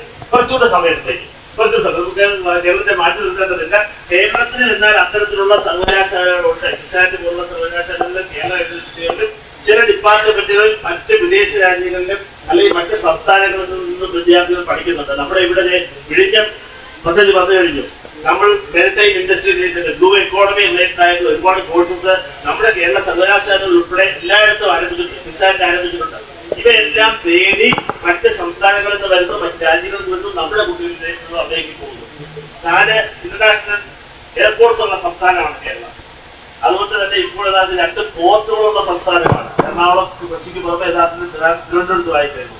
ഇതിൻ്റെതായ വ്യത്യാസം വിദ്യാഭ്യാസ രംഗത്ത്, ഉന്നത വിദ്യാഭ്യാസ രംഗത്ത് ഉൾപ്പെടെ വന്നുകൊണ്ടിരിക്കുന്നു. ഒരു 4-5 വർഷം കൂടെ കാത്തിരിക്കുക. നമ്മൾ ഭയങ്കരമായ കുതിച്ചുചാട്ടം വിദ്യാഭ്യാസ രംഗത്ത് ഉണ്ടാകുന്നത്. കുട്ടികൾ അത് പ്രയോജനപ്പെടുത്തുന്നു. രക്ഷിതാക്കൾക്ക് ഒരുപാട് സംതൃപ്തി നൽകുന്നതായ കാഴ്ച എല്ലാ രക്ഷിതാക്കൾക്കും കാണാം. കാത്തിരിക്കും. ഉന്നത വിദ്യാഭ്യാസ രംഗത്ത് ഈ ചോദ്യം വാസ്തവത്തില് സർക്കാരുകളോട് ചോദിക്കുന്ന ചോദ്യമാണ്. പക്ഷെങ്കിൽ ഞാൻ കൂട്ടിച്ചേർക്കട്ടെ, നമ്മുടെ യൂണിവേഴ്സിറ്റിയിൽ ധാരാളം വിദേശത്തു നിന്നുള്ള പല രാജ്യങ്ങളിൽ, ഏതാണ്ട് 15-ലധികം രാജ്യങ്ങളിൽ നിന്നുള്ള വിദ്യാർത്ഥികൾ പഠിക്കുന്നുണ്ട്, PhD ഒക്കെ ചെയ്യുന്നുണ്ട്. പക്ഷെ നിങ്ങൾക്ക് കണക്കുകൾ കാണാനുള്ള കാരണം എന്ന് വെച്ച് കഴിഞ്ഞാൽ അമൃത യൂണിവേഴ്സിറ്റിയുടെ ഹെഡ്ക്വാർട്ടേഴ്സ് കോയമ്പത്തൂരാണ്. അത് ചരിത്രപരമായിട്ട് നിങ്ങൾ പഠിക്കുക എന്തുകൊണ്ടാണ് കേരളത്തിൽ വരാതിരുന്നത്. അത് വേറെ വിഷയമാണ്, രാഷ്ട്രീയത്തിലേക്ക് കിടക്കുന്നത്. പക്ഷെ ഇങ്ങനെ ഒരു കാര്യമുണ്ട്. പിന്നെ മലയാള ഭാഷയുടെ ഒരു കാര്യം കൂടി ഞാൻ ജസ്റ്റ് പറഞ്ഞു നിർത്താം. 8 മണിക്കൂർ, ഒരു 7-8 മണിക്കൂർ ക്ലാസ് മാത്രമല്ല കുട്ടിയുടെ ജീവിതം. അവന്റെ വീട്ടിലെ കാര്യം വീട്ടിൽ പഠിപ്പിക്കുക, വീട്ടിൽ മലയാളം പഠിപ്പിക്കുക, വീട്ടിൽ അവനെ വായിക്കാൻ പ്രേരിപ്പിക്കുക എന്ന് തന്നെ എനിക്ക് അതിനകത്ത് പറയാനുള്ളൂ. നാളേക്കുള്ള വിദ്യാഭ്യാസം, അതിനായി അന്താരാഷ്ട്ര നിലവാരത്തിലുള്ള വിദ്യാഭ്യാസ സമ്പ്രദായവും പഠന സമ്പ്രദായവും പാഠ്യപദ്ധതിയും കോഴ്സുകളും ഒക്കെയാണ് വേണ്ടത് എന്നാണ് ഇവിടെ പങ്കെടുത്ത വിദഗ്ധർ ചൂണ്ടിക്കാട്ടിയത്. ഗുണപരമായ നിർദ്ദേശങ്ങൾ വിദഗ്ധരുടെയും സദസ്സിൽ നിന്നും ഉയർന്നു. എല്ലാവർക്കും നന്ദി, നമസ്കാരം.